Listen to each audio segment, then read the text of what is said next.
헌법재판소가 윤석열 대통령에 대한 파면을 결정. 조기 대선 국면으로 전환한 가운데 국민의힘을 향해 혼란한 상황부터 빠르게 수습해야 한다고 강조한 인명진 전 자유한국당 비상대책위원장, 한나라당 윤리위원회 위원장, 이명박 정부 통일부 통일고문, 새누리당 비상대책위원장 역임. 국민의힘은 현 상황을 극복하기 위해서는 분열된 당을 대통합, 대선에 집중해야 한다고 강조. 임명진 전 비대위원장이 생각하는 탄핵 정국 수습 방안과 조기 대선 전망, 집중 분석합니다. 윤석열 전 대통령의 파면으로 전국이 새로운 국면을 맞았습니다. 60일 안에 대통령 선거를 치러야 하는데요. 임명진 전 자유한국당 비상대책위원장과 얘기 나눠보겠습니다. 임 전 위원장님 안녕하십니까? 네, 안녕하십니까? 네. 윤석열 대통령이 2년 11개월 취임 1060일 만에 파면됐습니다. 12상 비상계엄 이후 122일 만입니다. 이번 헌법재판소의 탄핵 심판 선고 어떻게 지켜보셨나요? 뭐 생각이 다른 분들이 있으시겠지만은 우리나라의 근간이 법치주의 아닙니까? 그러니까 헌법재판소에서 판결한 거를 개인적인 의견과 관계없이 나는 수긍해야 된다고 생각합니다. 네. 더군다나 공적인 책임이 있는 뭐 정당이든지 그런 데서는 더군다나 이렇게 이거에 대해서 이의를 가진다든지 그렇게 하면 안 된다 생각하고요. 근데 개인적으로 한 가지 조금 섭섭한 거는 있는데 각하했으면 더 좋을 뻔했다 생각을 했어요. 네. 이게 지금 국론 분열이 심각하거든요. 탄핵에 대한 찬성과 반대가 수습하기 위해서는 그래도 좋은 방안이 각하가 아니었겠는가 그렇게 생각하는데 헌법재판소에서 그렇게 결정을 했고요. 네. 또 저는 개인적으로는 하야해야 된다고 생각했습니다. 네. 계속해서 주장했어요. 이거는 네. 하야를 해야 하는 것이 맞다. 이 헌법재판소까지 가서 판결을 하면 이 국론 분열을 이거 어떻게 할 거냐. 좀 그런 생각을 가지고 있었습니다. 네. 박근혜 전 대통령에 이어 헌정사상 두 번째 대통령 파면입니다. 보수 정권에서 대통령 탄핵과 파면이 이어졌는데요. 이게 보수 정치의 한계 아니냐 이런 지적이 나옵니다. 이 점은 어떻게 보세요? 글쎄 참 공교롭게도 보수 정권에서 두 번 자기들 정당에서 낸 대통령을 자기들이 탄핵을 한 거거든요. 결과적으로는 옛날에 박근혜 대통령 때도 분당하면서까지도 탄핵을 60여 명이 찬성을 하지 않았습니까? 우리 당에서 네. 보수 정당에서. 그리고 이번에도 탄핵 투표에 사실은 정족수가 8명 정도가 부족을 했는데 10여 명이 들어가서 어쨌든 탄핵안을 통과를 시켰으니까 네. 어떤 책임이 국민의힘에 있다, 보수 정당에 있다 이렇게 볼 수가 있는데 저는 우리나라의 정당이 크게는 지금 둘이 있잖아요. 더불어민주당하고 국민의힘이 있는데 뭐 다른 정당도 있지만 큰 정당은 그런 정당인데 이 정당의 지금 문제가 우리나라 정당에는 문제가 많다고 생각해요. 네. 더불어민주당을 보면은 172명인데요. 일사불란해요. 예? 꼭 네. 어떻게 보면 저거 납치당한 사람들 같은 그런 분위기가 난단 말입니다. 아니 민주당이 당론으로 결정한 걸 보면 상식적으로든지 법률적으로든지 납득이 안 가는 부분이 있거든요. 네. 172명 중에 그런데 누구 하나 그거에 대해서 반대하는 사람이 없잖아요. 야 이거 뭐 일사불란하다고 해야 좋을지 아니면 꼭 저거 뭐 납치당하는 것 같다. 네. 뭐 스톡홀름 신드롬까지 있는 것 같다. 뭐 그런 생각을 하는데 또 국민의힘을 보면은 또 이게 오합지졸인 것처럼 느껴지는 거예요. 당론으로 정했어도 꼭 반대하는 사람도 나오고 시위도 하고 너무 민주주의적이라고나 할 수 있을지 모르지만은 오합지졸이죠. 사실 네. 어떤 면에 있어서는 결국은 보면은 특별히 이 국민의힘을 보면은 정당이라는 게 이념 중심의 정당이어야 되는데 이 국민의힘에는 그런 부분이 없는 것 같아요. 이념적으로 모였다기보다는 이해 중심적으로 모여 있는 그런 정당이 아닌가 이제 그런 느낌을 지울 수가 없어요. 예. 그러니까 이게 탄핵하는 거거든요. 네. 윤석열 전 대통령 오늘 그 변호인단을 통해서 메시지를 냈습니다. 헌재 결정에 대한 승복 대신에 죄송하고 안타깝다면서 대통령직에서 내려왔지만 여러분 곁을 지키겠다는 각오를 밝혔습니다. 이게 지지층 결집을 위한 메시지 아니냐 이런 해석이 나오는데요. 윤 전 대통령 메시지 어떻게 보셨습니까? 그 옛날에 박근혜 대통령 때도 보면 그런 태도는 아니었던 것 같아요. 네. 사실은 윤석열 대통령이 지금 객관적으로 말하면 유구무원이어야 될 뿐이에요. 아무리 뭐 자기가 이런저런 이유를 대고 긴급 비상계엄에 대해서 그런 얘기를 하지만은 어쨌든 객관적으로 헌법재판소에서 판결이 난 거거든요. 그 네. 이유가 타당하지 않다. 뭐 승복을 할 수 있을지 없을지 모르지만 그러나 받아들일 수 있을지 없을지는 모르지만 개인적으로 그러나 헌법재판소에서 공식적으로 판결하기 때문에 이거에 대해서는 대통령으로서는 책임을 져야 될 수긍을 해야 될 그런 입장이라고 생각하고 네. 거기에 대해서 나는 책임감을 느껴야 된다고 생각합니다.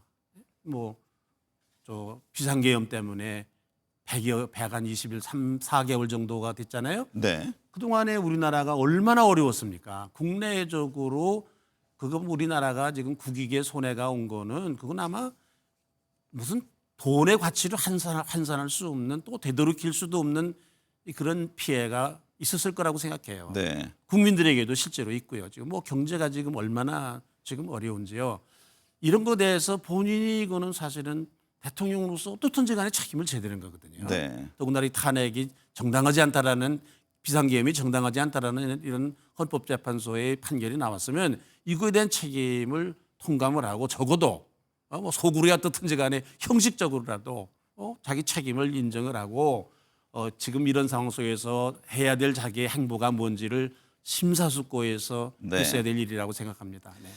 국민의힘은 현재 그 내부 갈등입니다. 탄핵 찬성 세력을 조치해야 한다는 발언도 나왔는데요. 이러다 당이 쪼개지는 것 아니냐는 시각도 있습니다.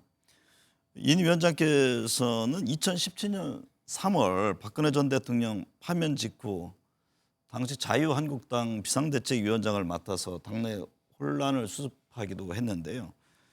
지금 국민의힘은 어떤 노력을 기울여야 할까요? 제가 꼭 1917년에 그 박근혜 대통령 탄핵, 예, 2017년이요. 예, 2017년 그때 제가 비상대책위원장으로 갔는데 그때도 당이 나뉘어져 있었습니다. 친박과 탄핵을 찬성한 사람들과 반대한 사람들 내지는 친박과 비박이라고 그럴까 이게 네. 반대 세력이 나뉘어져서 한 무더기는 30여 명은 나갔죠. 분당을 하고 나가기도 했습니다. 남아 있는 사람들이 한 80여 명이 넘겨 있었는데 그 안에도 탄핵을 찬성했던 사람과 반대했던 사람이 남아 있었습니다. 네. 그때도 이게 당이 상당히 내분이 있었던 셈이죠. 그래서 많은 그런 어려움이 있었습니다만은 결과적으로 보면은 나갔던 사람들도 다 들어왔고 또 내부에서도 뭐 서로 박근혜 대통령의 그 탄핵을 두고 이견이 있었던 사람들도 다 어떻든 하나가 돼서 대선도 치르고 네. 그래서 5년 후에 정권 교체도 사실은 하게 된 거거든요. 지금 나는 국민의힘이 뭐 어쩔 수 없이 난 그럴 수밖에 없다고 생각합니다. 지금 네. 이게 탄핵 국면에 찬성하는 사람도 있고 반대하는 사람도 난 있을 거라고 생각하고 또 그런 행위가 나타나기도 하고 그랬지만은 그건 불가피한 일이라고 생각하고 그러나 이게 과거에 이 분당이 됐기 때문에 분열이 됐기 때문에 당했던 그 쓰라림 있잖아요. 네.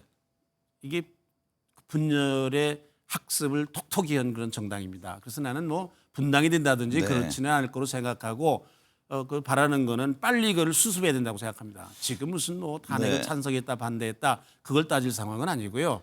대선이 눈앞에 왔는데 일치단 결혈해서 당이 하나로 이렇게 화합하는 모습을 보여야 된다 그렇게 생각합니다. 네. 4월 2일 재보궐선거에서도 국민의힘이 참패했습니다. 그래서 나오는 얘기가 지도부 교체인데요. 조기 대선 전에 친윤계 지도부부터 교체해야 한다는 주장에 대해서는 어떤 입장이세요? 그러니까 그거보다는 뭐 지난번에 선거에서 뭐 얼마 전에 선거에서 패배했다든지 뭐 네. 그런 그 선거에서 패배했다고 얼마 되지 몇 석이 안 되지 뭘 의미 있는 선거긴 하지만 그래서 지도부를 교체한다. 그럼 뭐 지도부 교체하다가 맙니다. 그래서 그러지 않아도 뭐 지금 국민의힘이 그동안에 비상대책위원회를 얼마나 많이 만들었습니까? 난 이제는 그거는 아니라고 생각하고요. 당의 화합을 하기 위해서는 탄핵에 찬성했든지 반대했든지 뚜렷하지 않은 그런 인물로 지도부가 바뀌어지는 것은 당의 화합으로 해서 일종의 좋은 말하자면 방안이다 이렇게 생각을 해요. 네. 예, 그래야지 지도부 자체가 탄핵을 찬성한 사람이라든지 반대하는 사람이든지 이런 경우에 당의 화합을 이루기는 조금 어렵지 않는가 그런 생각을 하게 됩니다. 네. 그게 사실 박근혜 대통령 때도 저는 뭐 박근혜 대통령의 좀 찬성이든지 반성이든지 뭐 그런 거 전혀 관계가 없는 외부 사람이었기 때문에 아마 그래서 당의 화합이 좀 이렇게 하는데 도움이 되지 않았을까 이렇게 네. 생각을 합니다. 지금도 그렇고 또 외부에서 영입하는 부분도 좀 고민해볼 필요가 있다. 이렇게 예, 저는 뭐 보시는군요. 그건 예, 뭐 지금은 필요한 거라고 생각합니다. 현재의 지도부의 탄핵을 반대했든지 찬성했든지 네. 그런 분들의 얼굴, 그런 분들의 지도력을 가지고는 당의 화합도 어렵고 특별히 예, 국민들을 상대로 하는 국민들이 뭐 반반 나뉘어지지 않았습니까? 네. 그런 상황에서 그런 얼굴을 가지고서는 대선을 치르기가 어렵지 않을까 그런 생각을 하게 됩니다. 네. 윤 대통령 파면으로 정치권은 이제 대선 체제에 돌입했습니다. 여야 대선 주자들의 움직임이 본격화하고 있는데요. 2달 안에 선거를 치르게 됩니다. 뭐 지금 날짜도 6월 3일이 되지 않겠느냐 이런 전망도 나오는데 현재 대선 후보 지지율을 보면 이재명 민주당 대표 독주입니다. 현재 대선 종국은 어떻게 보세요? 글쎄 뭐 많은 분들이 이거 뭐 선거 해보나마 나온 선거 아니냐. 우리 국민의힘에는 뚜렷한 대선 후보가 없고요. 네. 뭐 절대적인 지지를 받는 그런 후보가 없고요.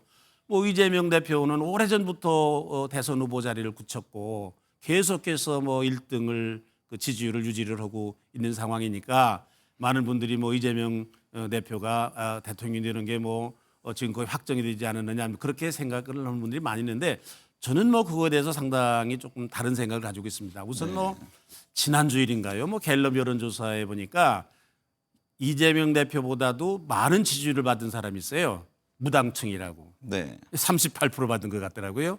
이재명 대표는 35%인 것 같은데 그러니까 이게 지금 뭐 꼭 이재명 대표가 절대적인 지지를 받는다 그렇게 얘기할 수는 없거든요. 네. 지금 현재를 보면. 그리고 그 2017년 그때 우리 대선 때도 보면 그 문재인 대표가 48%의 지지율을 받았던 것 같아요. 네. 그리고 국민의힘은 11%였어요. 그래도 대선 결과는 그렇게 많은 차이가 안 났거든요. 오히려 보수 후보를 다 합하면은 문재인 대표보다도 더 많은 지지율을 받았어요. 네. 유승민, 안철수, 홍준표 네, 네. 52%에 합하면 그렇기 때문에 선거라는 게 해봐야 알고 뭐 두 달이라는 게 짧다면 짧지만 네. 선거로서는 굉장히 긴 거거든요. 네. 단지 이제 국민의힘이 이런 상황 속에서 어떻게 하느냐 이제 그거에 대한 그게 관건이라고 생각을 하고요. 또 뭐 사실은 뭐 이재명 대표가 지금 독주 체제인데 저게 과연 국민들에게 어떻게 비춰질 거냐. 찬성하는 사람도 많지만 네. 상당히 거부 반응도 있는 것 같으니까 선거라는 거 해봐야 된다고 생각하고 절대적으로 그거는 국민의힘이 어떻게 앞으로 하느냐 짧은 기간이지만 거기에 달렸다고 생각합니다. 네. 국민의힘은 윤 전 대통령과의 관계를 놓고도 시각차가 있습니다. 대선 주자들 간에도 입장이 다른데요. 재보궐 선거 결과에서도 봤듯이 이게 탄핵에 반대했던 강성 지지층만 기댈 수 없는 상황 아니냐 이런 시각인데 관련해서 윤 전 대통령 손절 얘기가 나옵니다. 윤 전 대통령 탈당이나 출당 문제는 어떻게 보세요?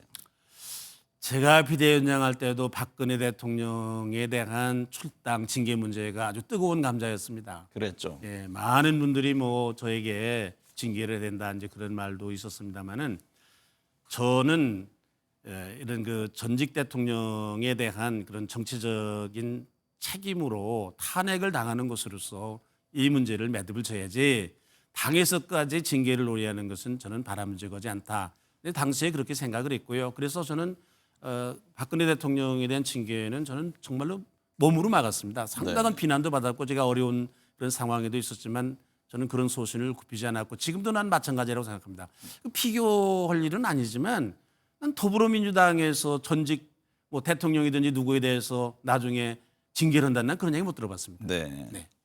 대선 일정을 보면 다음 달 초에는 대선 후보를 확정해야 합니다. 현재 국민의힘은 김문수 장관, 홍준표 시장, 안철수 의원, 오세훈 시장, 뭐 한동훈 전 대표, 유승민 전 의원 지금 등등이 거론됩니다. 어느 후보가 유력할 것으로 보십니까? 글쎄 제가 그걸 알면 얼른 가서 줄을 설 텐데 네. 아마 그분들 말고도 또 한 10여 명이 넘을 거로 지금 보고 있습니다. 그렇습니다. 그러나 이제 정당은 그런 경선 절차를 통해서 이제 국민들과 당원들의 선택을 봐야죠. 네, 그렇게 해서 뭐 현명한 선택을 저는 할 거로 생각을 합니다. 그래서 그분을 중심으로 해서 대선을 칠 수밖에 없고 지금은 뭐 누구다 그렇게 얘기할 수가 없는 것 같습니다. 네. 대선을 앞두고요. 보수 진영 간의 통합이나 후보 단일화 문제는 어떻게 보는지요? 이준석 개혁신당 의원도 지금 출마 의지를 보이고 있거든요. 국민의힘과 개혁신당 뭐 통합이나 후보 단일화 가능성은 어떻게 보십니까? 저는 그 역대의 선거를 보면은요 연합을 하지 않고는 졌습니다. 네. 그 김대중 대통령 때도 DJP 연합을 연합. 했거든요. 네. 그다음에 김영삼 대통령 때도 3당 통합을 했거든요. 그렇죠. 노무현 대통령도 정몽준, 이러나 저러나 정몽준 단일화했고요. 단일화를 했거든요. 이 단일화를 하지 않고는 저는 그 대타협을 하지 않고는 선거 이기는 일이 상당히 어렵다고 생각을 합니다. 그래서 이제 국민의힘이 앞으로 어떻게 할는지는 모르지만 뭐 민주당은 뭐 그럴 일이 없겠지만은 국민의힘은 뭐 이준석 개혁신당 그 후보도 있고 또 누가 있을지 모르죠 이제 네. 밖에서 어떤 사람이 또 어떻게 나올는지 국민적 지지를 받고 나올는지 모르잖아요. 옛날에 네. 뭐 안철수도 그런 입장이었고 사실 윤석열 대통령도 그때는 밖에 있었던 분이죠. 당에 있는 네. 분이 아니고 이제 그러니까 또 뭐든 통합으로 봐야 되는 거거든요. 당에서 국민의힘의 절대적인 이번 선거에 저는 굉장히 중요한 그런 그 관건이라고 생각을 합니다. 네. 네. 이번에도 외부 인사까지도 검토해봐야 됩니까? 저는 뭐 외부 인사를 지금 영입한다든지 그거는 너무 늦었다고 생각해요. 네. 결국은 후보가 당에서 나오게 될 텐데 당의 후보가 나오게 될 텐데 정해지게 될 텐데요. 그 다음에 뭐 이준석 후보라든지 또 지금은 모르지만은 해승같이 나타나는 뭐 밖에 어떤 인물이 있다 후보가 있다 네. 그러면은 그거는 뭐 주저없이 단일화를 해야 된다. 그래야 선거에 승산이 있다 이렇게 생각합니다. 네. 더불어민주당은 이재명 대표의 강세입니다. 김경수 전 경남지사, 또 김부겸 전 총리, 김동연 경기지사 등이 지금 후보로 거론되는데 이재명 대표의 독주 흐름에 변화를 줄 수 있을까요? 그렇게 지금 생각하는 사람은 아무도 없는 것 같아요. 네. 누가 후보가 나온다 하더라도 좀 무의미하다. 이재명 대표 더불어민주당은 이미 정해졌다. 그렇게 우리가 봐야 옳은 거 아니겠습니까? 네. 이번 조기 대선에서 가장 큰 변수가 될 요인으로는 어떤 게 있을까요? 지금 뭐 오늘 우원식 국회의장이 제안했듯이 뭐 개헌 이슈 이것도 부각될 것이다 이런 전망들을 하던데요. 지금 사실은 불행한 거는 60일 안에 허겁지겁 대통령 선거를 치러야 되는 일이라고 생각합니다. 네. 그러나 이렇게 보면 87년 체제라는 그 체제 하에서 대통령을 우리가 여러 분 냈는데 한 분도 제대로 이렇게 그 임기를 맞추고 편안한 분이 없는 것 같아요. 지금 뭐 문재인 대통령이 그렇긴 하지만은 자식을 감옥에 보냈다든지 아니면 무슨 뭐 스스로 목숨을 끊는 일이 있었다든지 아니면 탄핵을 당했다든지 아니면 감옥에 갔다든지 이게 결국은 체제의 문제인 것 같아요. 네. 우리 지금 87년 체제가 가지고 있는 헌법의 문제인 것 같아요. 물론 무슨 뭐 그 제왕적 대통령제가 문제라고 그러지만 이번에 우리가 겪어보니까 제왕적 의회 문제도 심각한 문제인 것 같아요. 네. 이게 헌법을 고치지 않고는 안 된다. 오죽 오면은 그 윤석열 대통령이 청와대에 터가 나쁜 모양이다. 터도 옮겨봤잖아요. 용산으로. 그래도 안 되잖아요. 네. 그래서 결국은 이쯤 되면은 우리가 생각해야 될 거는 이게 헌법을 고쳐야 되는 일인데 저는 이번 대선의 최대 이슈가 개헌이라고 생각합니다. 네. 지금 당장은 뭐 우원식 의장은 뭐 당장 내일부터라도 하자 그렇게 얘기했지만은 넌 시간은 상당히 촉박할 거로 생각하고 이재명 대표 같은 유력한 후보가 대선 후보가 있는 상황 속에서는 개헌이라는 게 어렵거든요. 네. 그러니까 이번 후보는 저는 개헌을 약속을 하고 내가 3년 안에 개헌을 하겠다. 그리고 3년만 대통령을 하고 국회의원 선거와 이게 맞추겠다 이 선거 일정을. 네. 그리고 이게 87년 체제를 이거를 대대적으로 고치겠다. 정치 혁명을 하겠다. 국정 개혁을 하겠다. 이런 말하자면 공약을 내걸고 선거를 치러야 저는 그 후보가 대통령이 될 가능성이 있다고 생각합니다. 또 네. 그런 후보가 대통령이 돼야 된다고 생각하는 거예요. 네. 그런 면에서 이재명 대표가 만약 이거를 거부한다 그러면 이번 대통령 선거는 개헌 대 반개헌 세력, 네. 3년 임기 대 5년을 다 하겠다는 후보의 대결로 갈 거고 그 점에 있어서 나는 이재명 대표가 상당한 그런 그 문제가 있다고 상당한 그런 위기가 있을 거로 생각을 네. 하는 거.